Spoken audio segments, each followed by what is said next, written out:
Live from our 7 Tasmania studios, your nightly news with Rachel Williams begins now. Good evening, everyone. Fire authorities are on tenterhooks tonight, preparing for dangerous weather conditions statewide tomorrow. Scorching temperatures, high winds and possible lightning strikes are predicted, prompting the closure of some tourist hotspots. Our reporter Louise Hedger is at the Tasmania Fire Service headquarters. Louise, what's the message from authorities? Rachel, the warnings are about as serious as it gets, with tomorrow's conditions expected to be similar to those experienced during the 2013 Dunalley bushfires. Temperatures are expected to reach around 40 degrees in many parts of the state. Paired with strong winds and lightning strikes later in the evening, it could create a recipe for disaster. Authorities are issuing many warnings. We spoke with those authorities earlier today. So there's a fire weather warning out for all of the state except for the northwest, with that extreme fire danger in the southeast and upper Derwent Valley.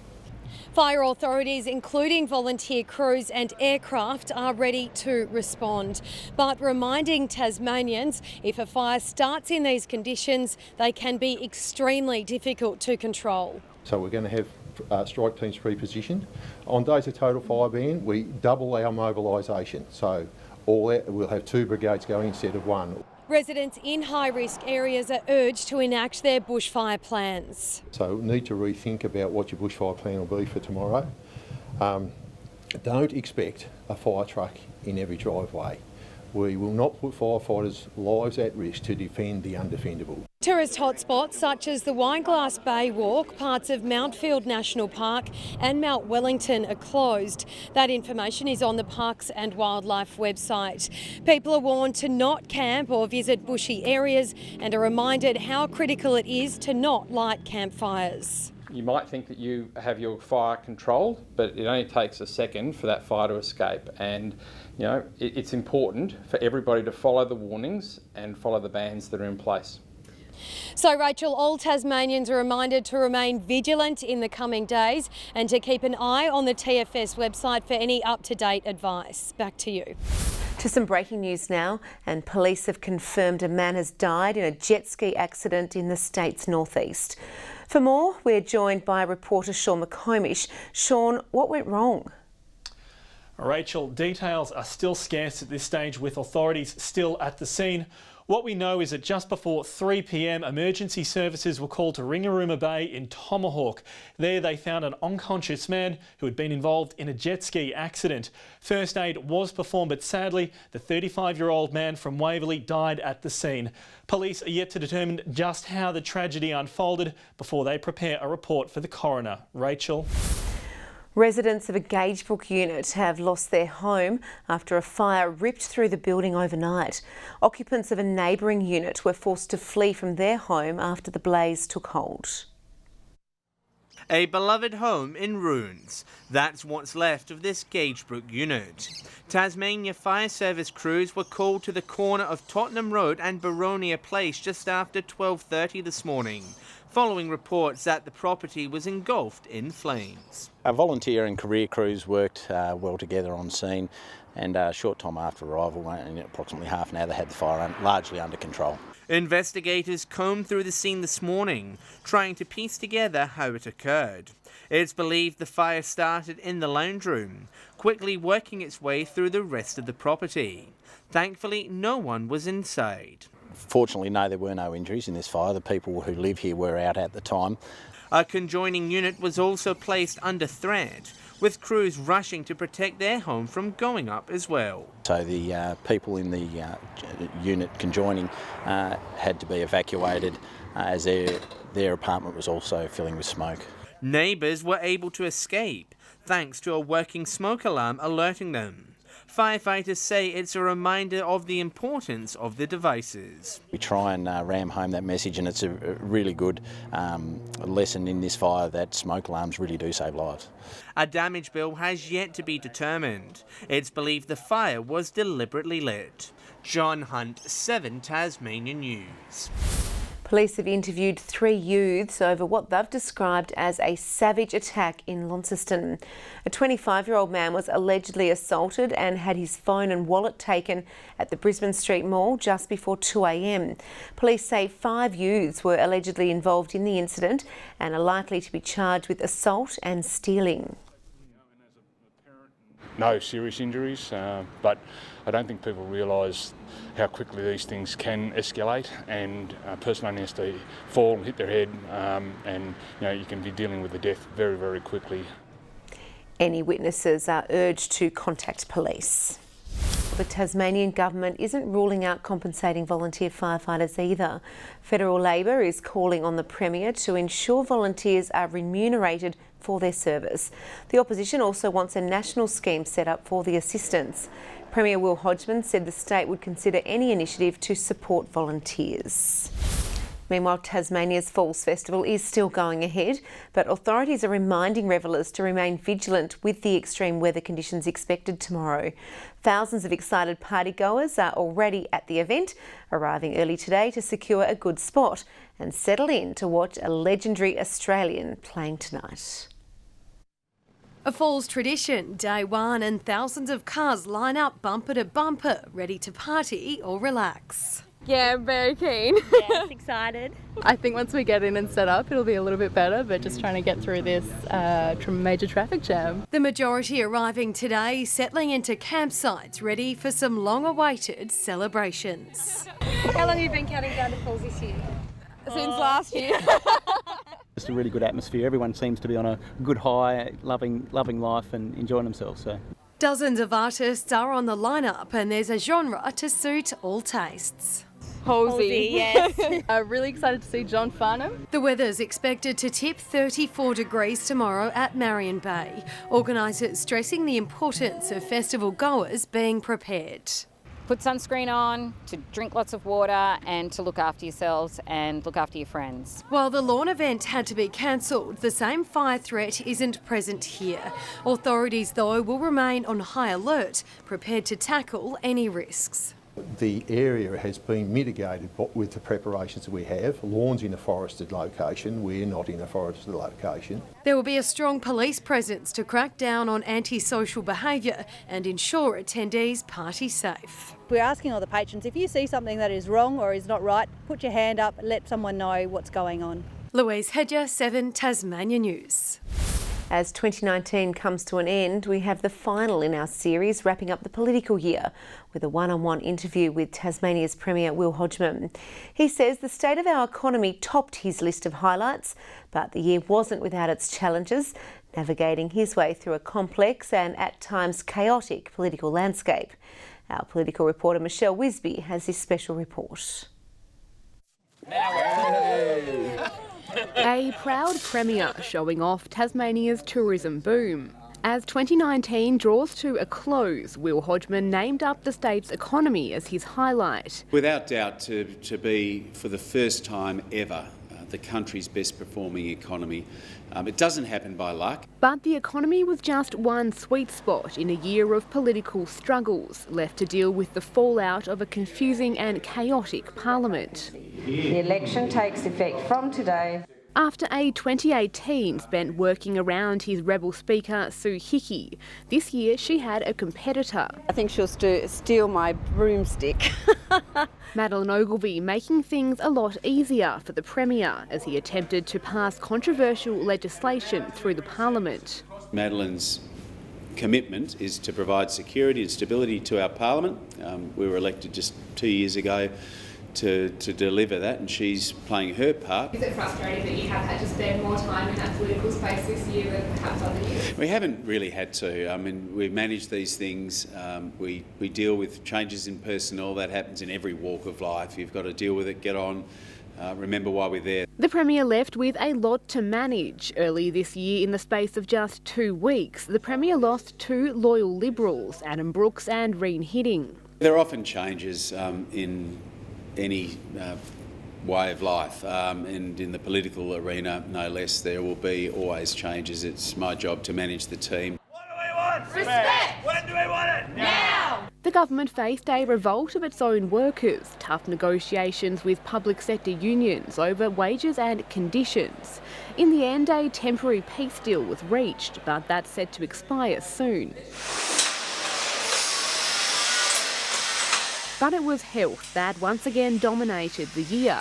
For many Tasmanians, our hospital crisis feeling no closer to being resolved. Hobart's new K block still not open.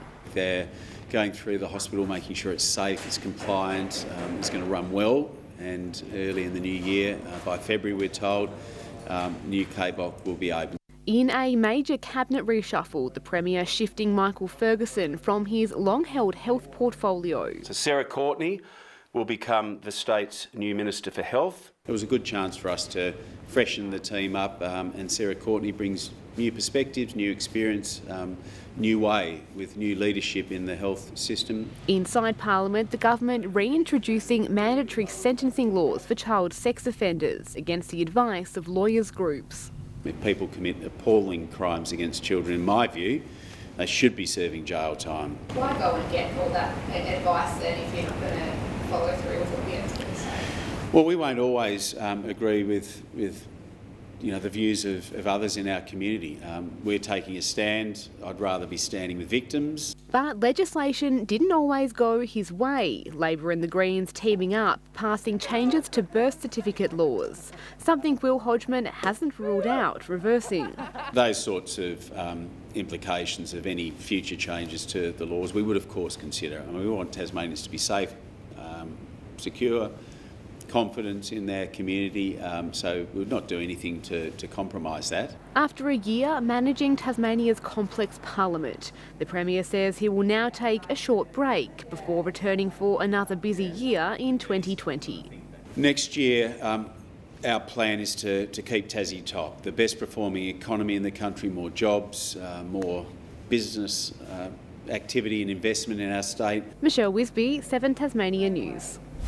Taste of Tasmania organisers are celebrating after recording the largest day one attendance in the history of the event. But with searing temperatures predicted for tomorrow, they're encouraging patrons to be responsible in the heat. It's early days, but there's already a healthy appetite for Taste of Tasmania. Good weather, a dock cruise ship and the end of the Sydney to Hobart yacht race have helped the event attract a record day one crowd. In 2018-19 we had 41,008. This year we have a reported 53,512. However, tomorrow's weather will prove to be a challenge, with temperatures of 40 degrees predicted for Hobart. Organisers say patrons should be sun smart and drink responsibly. We have 9 water stations on site. We encourage everyone to have some self-care and to apply some common sense. Crowds were once again out in force today, enjoying the best of the state's food and drink. The event also unveiling its family-friendly entertainment program, headlined by multi-instrumentalist Adam Page.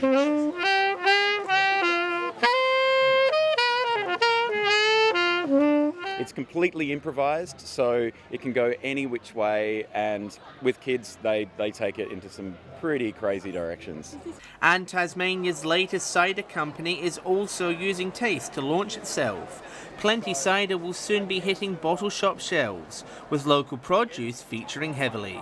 Push Tasmania and fresh fruit, and really coming up with a combination of ciders and different fruits that whatever we can get our hands on essentially.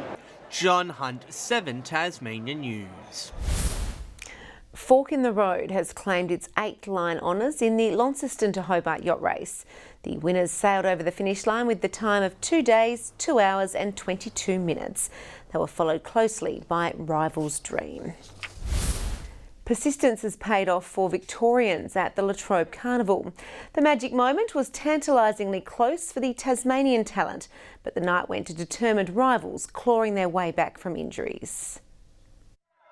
Danielle Shaw proved there are always second chances in the carnival season. The Melburnian who normally runs hurdles edged out Tassie's Morgan Gaffney, surprising herself after heartache last year. So last year, I came here, I was injured, so I didn't get to run. And this year I was just hoping to make the semi. Won the semi and I was like, sweet, final. Just took it as it came. Lawson Power took the men's gift back to Victoria. His 2018 attempt was also marred by injury, but the 21-year-old returned to put local favourite Jack Hale into second place, all thanks to some friendly team pressure. All the other boys have managed to scrape wins here, and I am the odd one out, and believe it or not, I hear about it every day, so it's great to finally get one back. Godfrey Slattery fought his way to the front of the wheel race, taking yet another of the night's prizes back to Melbourne. It's like I'm in the history books now, so it's like there's some great names that have won these races before, so it's just awesome to be part of that. Christina Clonan used every ounce of energy to find her way out of the scratch mark.